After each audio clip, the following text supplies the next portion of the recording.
Hello, everybody, and welcome back to another episode of Nerd Soup. I'm Beau Oliver, joined today by Aaron, the Nerd Soup Monkey, and we are back to review Westworld Season 3, Episode 1, the premiere. It's been a long time. It's been a couple of years since we got on the Westworld train, but here we are. We're back. Yeah, I hope this doesn't become a trend. We saw it with Game of Thrones, now at Westworld. A little too long. Yeah, I think so. I think with Game of Thrones, they had the big finale, so they wanted to take more time to get it right. Yeah. But with Westworld, it's like Season 3. I mean, it was a big season 2. A lot of things happened. Well, the scale is much larger this season in terms of set design and things of that nature. So, yeah, I mean, if you're going to take your time, do it right. So, we'll see. Yeah, no, it looks great. And some people I don't know if they were necessarily complaining, but some people said that it feels like a totally different show. And maybe that's kind of warranted. It's a little jarring at first because it is a whole new setting. It's, especially in this episode, we just got an influx of all these new characters that we really don't recognize. And it looks like next episode we're going to see William, Ashley, more Maeve, so it might start to feel more familiar. But this was a little odd. It almost felt like an anthology, but like one of those like American Horror Story where same actors but new settings. Yeah, no, definitely. Where it's like the technology is similar, but it's kind of changed. And you can tell that it just looks better because they probably have a bigger budget. And, one of the reasons I fell in love with the show, or what drew me to it, was like this Western theme. Yeah. Like, it was just so intriguing and interesting. And obviously you can't do that forever, so you have to adapt. So I'm not saying it's a bad thing that it feels different, but it's just a little, whoa, what's this? What do we got here? In hindsight, it does kind of feel weird that they left Westworld so early in the series run.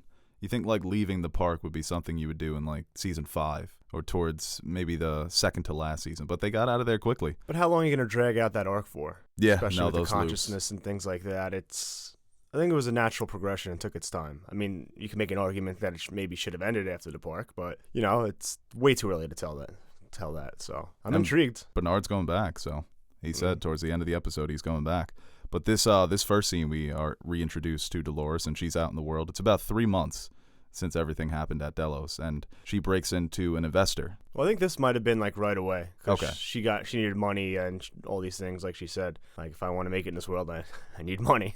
Wikipedia's telling me 3 months. No, but I think the cold opening is when she got some assets kind of settled in, and in 3 months is when she's with Liam, right. And they start dating and things like that. Yeah, you're right. Yeah, it was a fucking freaky scene, the way she was manipulating the smart home system and with the holograms and just fucking babying this guy. Yeah, I thought maybe it was like Aaron Paul's character was going to be introduced as like a genius hacker who's kind of doing this on the low. Yeah, I thought he was going to be like maybe high up in Delos or something, but this guy, he had a lot of information and insight, which is the company we see later on in the episode. And at first I thought she was going back to people who did bad things to her in the park. And obviously this guy did, but we find out later that he had information that she wanted. Yeah, it's kind of funny. When she read all those books, it just so happens it's coincidental that the people that she needs to steal from are also the people that were at the Westworld park abusing her, because they are the rich and powerful people of the world. That's who would be going there. So she's already encountered 2 of them, I think, just in this episode. Yeah, I mean, that would have been a cool arc too if she was just going around just fucking murdering all these sickos. Right. Well, it's interesting because the title of the episode, it literally translates to Latin: "Spare, Lord, spare your people. Be angry with us forever. Be not angry with us forever." So it's kind of like God is coming and he's not sparing anybody. Because she even tortures this Gary character, where she makes him relive the crimes that he committed. It's going to be interesting to see Dolores' mindset towards humanity, because I think Maeve is set up to be the more compassionate one, and Dolores has that Wyatt in her. But what is she going to do with the Caleb, who, by all accounts, is just an innocent guy? I mean, he does a little bit of crime with the whole Rico thing, but he seems to be just like a genuinely nice human, and maybe they'll use him to see the nicer side of humanity. Or is she just going to be full out Wyatt? Which I don't think she will, because she did let some people go at the end, I think, of season 2, right? Yes, yeah, she did. And she doesn't seem unnecessarily cruel. Mm-hmm. With a character like Caleb, it looks like she's just good at manipulating these people who are kind of lost in their own personal life, because it was a straight callback to William. Dolores falling into William's arms after she had been beaten by just some random park guest. Well, if she's out here just killing people who've killed their wives, then I don't think I'm going to lose much sleep over that. No, yeah. If it's Caleb, I'd be like, oh, I just met him, but he seems nice. No, yeah, she seems like she could definitely pull the okie doke on Caleb. That he falls for her so hard, and then she's just like, I hate all humans. Sorry. Psych. Yeah, psych. Hit him with the big psych. But Caleb's character was it's cool to get the window of a human being living in this futuristic society. It's something that we haven't really seen. A middle class, Yeah, like human being, like an everyday blue collar worker. Well, that's what Lisa Joy said. She said Aaron Paul captures like the everyman. Oh yeah, it's so. I mean, everything was so convincing. Like the sick mom. Of course, Aaron Paul's got a sick mom. You got to give Aaron Paul the sick mom. What is he doing it for? You know, that's why he's got to commit the crimes. What are those little wafers? They just put you to sleep. Oh, those seem awesome. I need that. It looks like you can program how much sleep you get too. Oh. That guy said 6 hours. I think it's like wake me up in 6 hours. Give me a soft 8. I'll take like a 7.5. It's like, it's like you cheated a bit. Yeah. Now everything about his character was very convincing. It reminded me of Ghost in the Shell too, when he wakes up with the sunlight kind of draping over his small apartment in this cyberpunk society. Once again, I just love the look of everything. But yeah, everything about that character was relatable, and it made me want to really follow his journey throughout the season. Yeah, and you have the thing with Francis, his best friend, possible Kid Cudi. Yeah. They went to war together, it seems. That's a nice, interesting wrinkle, the PTSD, because he kind of shares that with Dolores. Dolores basically just got out of a war. Yeah. Practically for 30 years. I mean, she's been abused, and those memories, how they say with the hosts that they experience memories like they're living them. So with him, he's kind of, I guess, trying to do that with this device, with this therapeutic device. I don't think that's healthy. No, it doesn't seem healthy at all.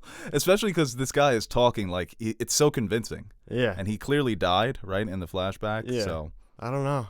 It's odd. Maybe. I don't know. It's weird. It's I mean, therapy's great, but therapy from the beyond, from the person you're trying to get over their death, but they're your therapist. Yeah, I don't know. It's he does block them on all social medias at the end. So damn. Yeah. Die a second death. Right. Yeah. And with the whole Rico thing, it's kind of like Angie's List for the underground. No, criminals. yeah, it's like it reminds black me of market app. Cowboy Bebop has the same thing. Cowboy Bebop, they're bounty hunters, and there's this like television channel where it's like this girl just in a bikini, and she's like, "Here's your next bounty."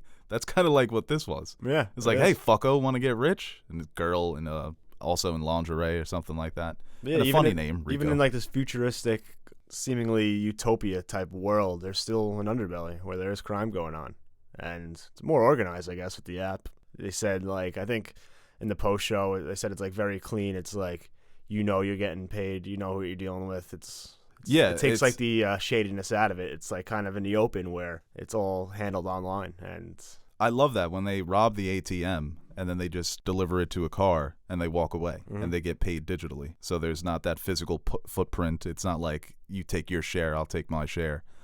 His cast of criminals as well, Lena Waithe and Marshawn Lynch. Yes. It's a funny trio. And with a character like Marshawn Lynch, you have to think Lisa Joy and Jonathan Nolan, they were like, this guy can pull this off. We're not going to give him anything. We're not going to have him bite off more than he can chew. But it didn't feel like Marshawn Lynch. It felt like a guy in this society. Yeah, no, definitely. And Lena Waithe had that cool kind of high-frequency device. That was weird. It was annoying. Yeah. They give us some insight into his character when he does no personals. And they explained in the post-show that that's like no murders or kidnappings or things like that. So this character of Caleb, he'll rob an ATM. He'll deliver a shady package, but yeah, he's Scarface when he finds out that the politician has kids. He's like, "No kids. I'm a criminal with honor." Yeah, and I guess they were just trying to deal with that guy who was tripping balls, right? Yeah. The Marshawn Lynch shirt is amazing. Changes. Yeah. Right before the ATM goes off, it says bored, explodes, amused. He gets punched in the face, angry. That's amazing. It's like the Ant-Man crew. And sometimes that crew can feel like, oh, they're just there to be wacky side characters, but these guys, they definitely have some wackiness to them, but they feel like actual characters in this world. Like they had a past relationship with Caleb, but they're not on great terms. It's kind of one of those things like, oh, it's us again, let's get this job done. But you could definitely see that Dolores is going to use this crew to do whatever she's going to do. Well, with Caleb, like you said, he's not some like tech millionaire or billionaire, someone on the Delos board or high up on Inside. He's just the everyman. He works with laying wire with a robot, that's pretty dope. Andrew Yang must have had a heart attack watching this, all the automation going on. Oh my goodness. He was like, this is what I told them about. He's definitely in this world running for president again. Well, it's 2058 there, which 30 years? no shot are on this trajectory. No, well, currently, no, it's not looking too great. Well, in contrast to Caleb, we are introduced to a character named Liam, who is played by John Gallagher Jr. Good actor, actually. I think this was perfect casting. He kind of portrays the nerdy coder that's kind of a front for a business rather than the person that's actually pulling the strings. It reminded me of Silicon Valley. You know? He has the name. His father helped create this company and create this, what is this thing called? Rehoboam. Alexa. I mean, Amazon had the right idea. Yeah. Alexa, easy to say. It's a recognizable name. Give it that. I can't imagine that they want people to know what this thing is called so easily. They don't want that easy recall with this because it looks like it's basically controlling every decision that's being made, every digital decision that's being made in the city. It creates like an algorithm for like the best course of action. He said that it can create paths for people and make society better. Very similar to what Dr. Ford and Arnold did with Westworld. Right. Did they mention that it controls the traffic system in LA? I don't know. Okay, I wasn't sure about that. Maybe I'm misremembering, but I thought it did If it practical. doesn't, it should. Like it does very practical stuff as well, but there's obviously an underlining charting paths, and that's all callbacks to the loops of Westworld, like you said, with Arnold and Ford, what they were trying to do. So it's rather than with Westworld, they were trying to decode humanity to figure out how to live forever. With this device, it looks like they're still trying to keep them at bay. Yeah. But it's going to be interesting because Dolores makes some remarks that humanity has kind of put their faith in this algorithm, but that's not the real God. So what does she want with this? How is she going to use it? What information is she trying to get from it? It's all the end game. She alluded to her and the host as gods. Right. So does she want to subjugate the humanity? Does she want to wipe it out, just take control, or just be a member of society? Well, the common people song plays at the end. She just wants to live like common people do. Yeah, I mean, we obviously see a little bit of or expecting a little conflict between her and Maeve. So their conflicting ideologies regarding humanity, I'm sure, is going to be the center point of that. Yeah, with the Liam character, it's interesting because he is the son of one of the co-founders of Insight. So it was his father and then this mysterious architect of this AI, Sarek. It's kind of like the Arnold and Ford relationship, where in this case, though, Mastermind's still alive. Right. Yeah, well, Ford is, but Arnold was he pushed the whole finding the center of the maze and the bicameral mind. Right, yeah, so it's like somebody was pushed out because maybe he wanted to do something else with this technology. They keep the son around to be the figurehead, but he's still very much pulling strings. And it looks like he's going to be the character in episode 2 that talks to Maeve, and we saw this in the trailer too about going to kill Dolores. So obviously that's where Dolores is headed, and he wants to stop her. And it really comes down to what this device, how it's going to be used. We don't know if it's going to be used as a weapon or if this is the thing. Is this the host, their path to salvation using this? So yeah. It's mystery box. They love it. The Nolans love the mystery box. And we saw a little bit of Charlotte Hale or Charlotte. Yeah, no, we don't know who that is, but it's Tessa Thompson pretending to be Charlotte Hale. Yeah, so it could be one of Dolores' programs, one of the old hosts. And that was interesting in the boardroom of Delos, kind of seeing how the outside world is reacting to what happened at Westworld. Right, and the way she paints it, too. She's like, hey, it was only 113 employees. Yeah. It wasn't guests. We could sweep this under the rug. Well, a couple guests, yeah. And she mentions there's more valuable things to come from making more hosts or things of that nature. I'm not sure where the information is because we saw Bernard. He stopped Dolores from blowing up the forge and the information, I guess. Well, yeah. The forge and the valley, and so it's interesting to see where that information is, who has it, and if it's still out there. Yeah, and like we said, he is going back to the park, so I wonder if he's going to try and get back in the forge and bring back Ford. It's funny because once I hear that there's another evil genius architect out there, I'm like, he's no Ford. Come on, let's see Ford go head to head with him. Yes, definitely it's still worth in the IP of Westworld. Yes, oh yeah, definitely. And she kind of tries to remind them of that we can take the public ignominy right now because we're talking about the future of humanity. We're trying to transform the world here. Well, it's like I always wondered this technology, what they were able to do with the Westworld Park with the host. It's incredible. And I always wondered, why is this being subjugated to a theme park and not used in the outside world? And I kind of wondered what the technology was in the outside world. And you saw things like the motorcycle, the drones, and things of that nature. But the robot that helped Caleb out, It was nothing like what they were making in Westworld. Well, it's kind of like when technology trickles down to us. The military's been using this technology for 20 years, and then we get smartphones, you know? They're like, oh, we've had this for a long time. So they still get for them, the partner robot that's helping him with construction, that's like nothing. Yeah. That's like a Nextel. Well, it's like the military. Like we saw Caleb and Francis are in the military. You couldn't just get like hosts. Could be legal. Yeah. Illegal. I don't know. Things I think about. Well, you know what? I That's like why to think that Ford just had this fucking gold mine of technology. maybe you don't need and just hoarded it for himself to play out his own fantasies. Yeah. Maybe you don't need the sleep pad. You just need to stop thinking about this. Just let these thoughts go. It's funny, too, when the board is like, do you have his permission? And I guess that's the Man in Black, right? There's just a Man in Black algorithm there when he's not there. That's fucking baller. It's like, I agree with her. And they've shown to have a close relationship, even going back to season 1.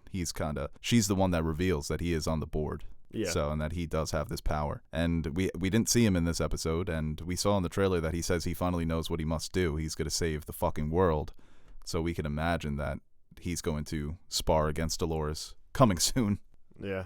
Nice little heel change. Yeah, but they're all pinning it on Bernard. Yeah, that's messed up. It's Bernard. You can't pin this on Bernard. I'm always so fascinated by Dolores allowing Bernard to live, knowing that she kind of needs that resistance out there in the world if this is going to work. That's always so fascinating to me. It's like, it reminds me of like Martin Luther King and Malcolm X. So I have no idea he was out in the Philippines, right? Just hiding, working in the factory. Yeah, he was and there's a meat factory. Looking like Thanos. Interesting. Yeah, shaved head, big beard, no glasses. The look. Not the best disguise. No, he's like, I'll just go bald. Yeah. They'll never know. It's like if Clark Kent put the glasses on, and so I'll just take the glasses off. Right? He's like, it's foolproof. Yeah.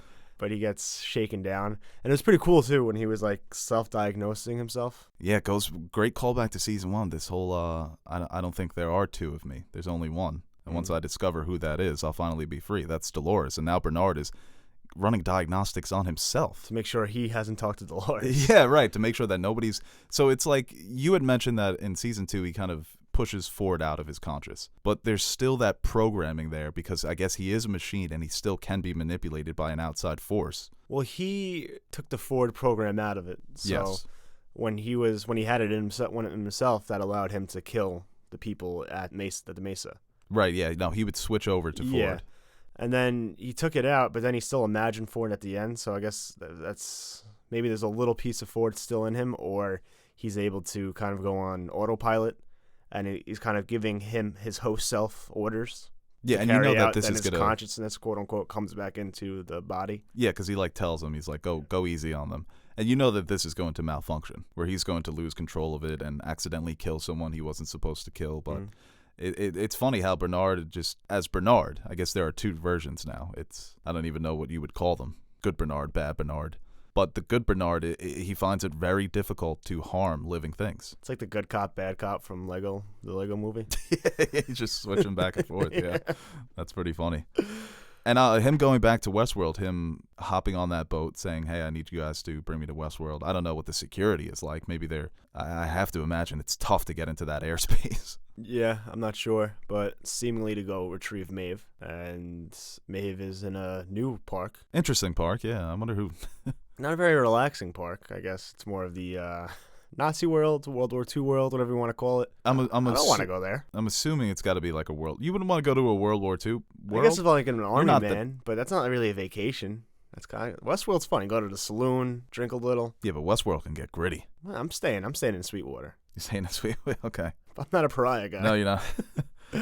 No, that's for like the nitty gritty. Well, I suggested this could be like Call of Duty, like live action Call of Duty. Yeah, maybe you're just like FDR. You know, I was gonna say win this. There's probably some fucked up things on the Forge of people who want Black Hat. You can go Black Hat on Westworld and have that leak, and you're like, oh, he was just having fun. If you're a CEO, you go Black Hat in Nazi world.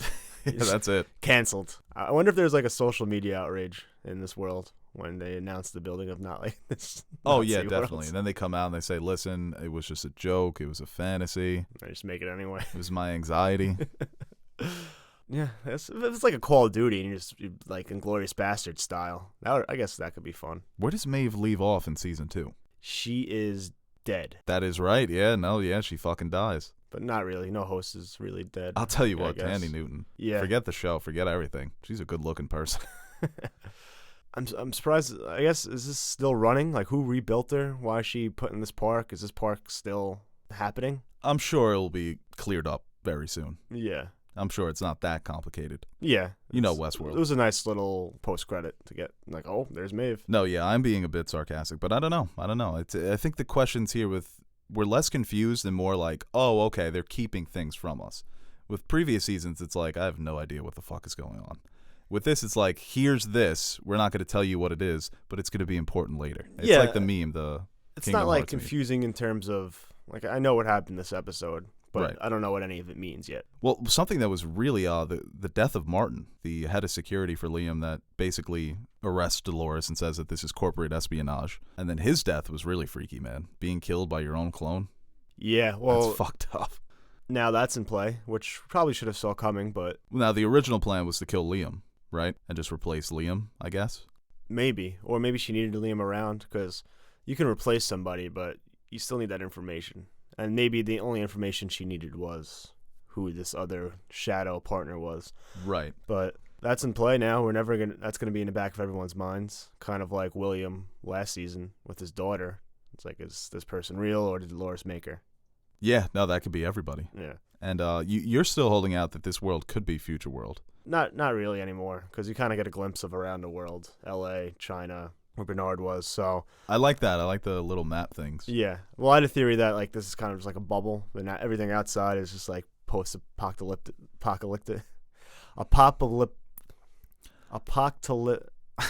Post-apocalyptic. Massachusetts. Right. Yep. Massachusetts. So that didn't, every season I like to throw something out there, just in case it happens. I can be like, told you so. But I think that was pretty much shot down. Maybe it's like Blade Runner, where like Vegas is just a fucking wasteland. The firefight was brilliant between Dolores and the men when they're trying to inject her in the drug, and that was with the Rico app, the way that they can set up the perfect crime. They get the murder weapon, they get the drugs, they make it seem like it was a suicide or a drug-related murder. But Dolores, that's not going to affect her.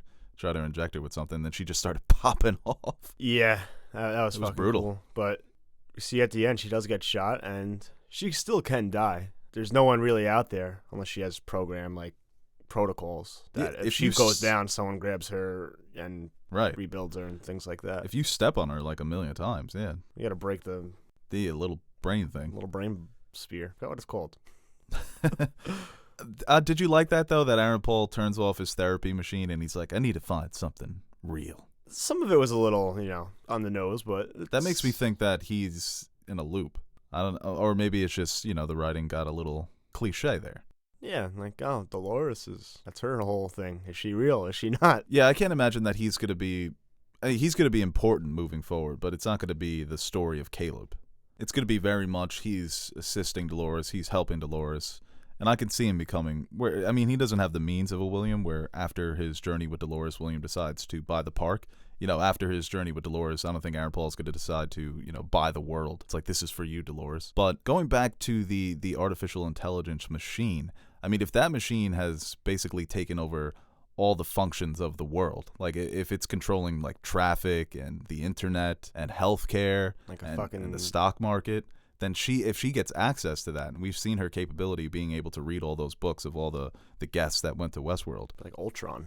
Right, she just absorbs that information, and she's already using the personal information against people, against individuals. And I kind of like that approach too, that it's not this all-out AI versus human war. It's going to be these small chess moves of replacing important people, putting a host in that place, and playing the mind game, like a Ford would. Yeah.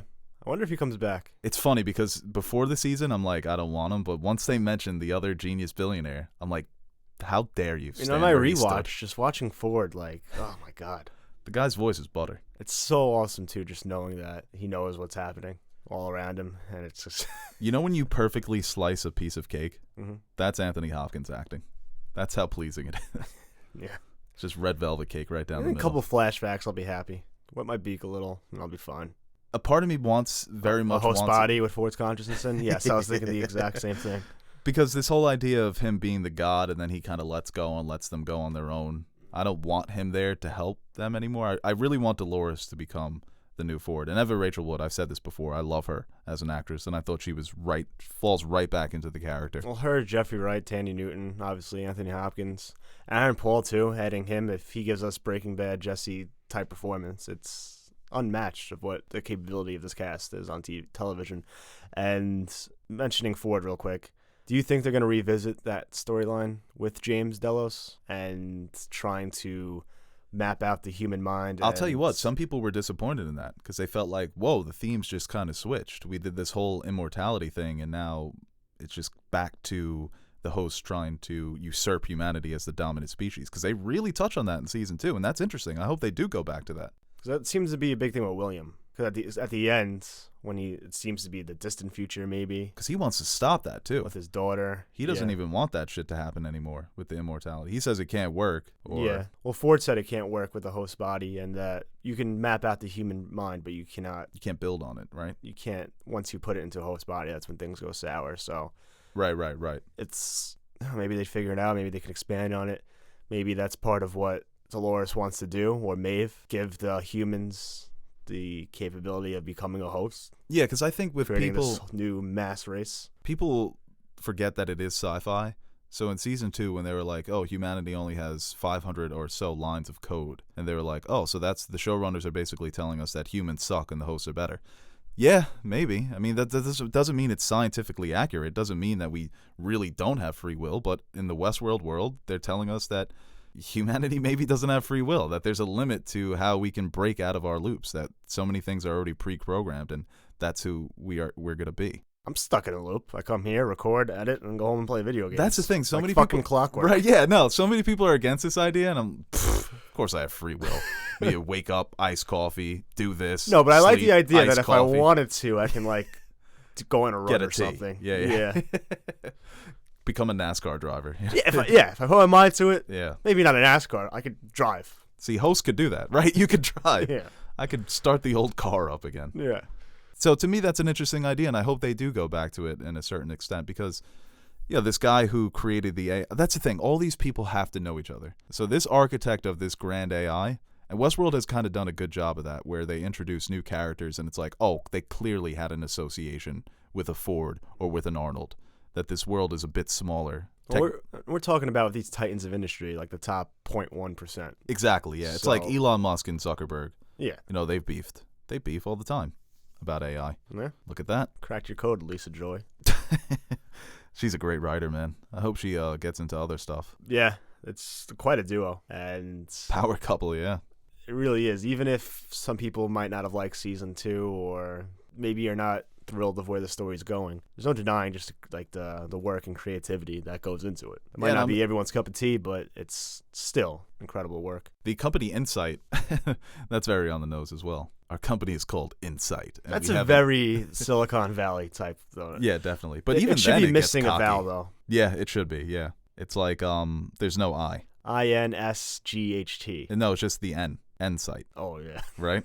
Yeah. They're like, oh wait, so are you saying you have insight on everybody? No, we're not. It's Insight. It's different. They're not even trying in this world. Like the next super company is going to be like your personal information.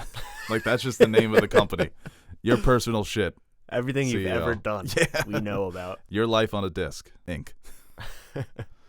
I wonder what role they're going to play. Are they invested? Because, that one guy, he was an investor in Insight and Delos. Mm-hmm. So there's definitely going to be some crossover with maybe some of those board members that Charlotte Hale. It's like, oh, we've got interest in Insight as well. Who knows what they're doing with their technology? Yeah.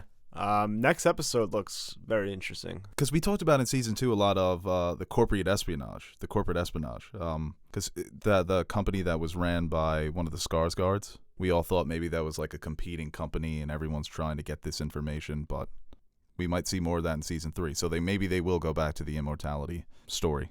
I hope they do. Yeah, that could be one of what Charlotte said. We need to begin production on a new host. That's kind of what she could have meant by this IP that they still have that's valuable. She's also under Dolores too. Yeah. So it's like building new hosts to put my little buddies in. Yeah. I like that idea too of hosts against humans and then humans against humans, where it's humans are competing for this immortality IP.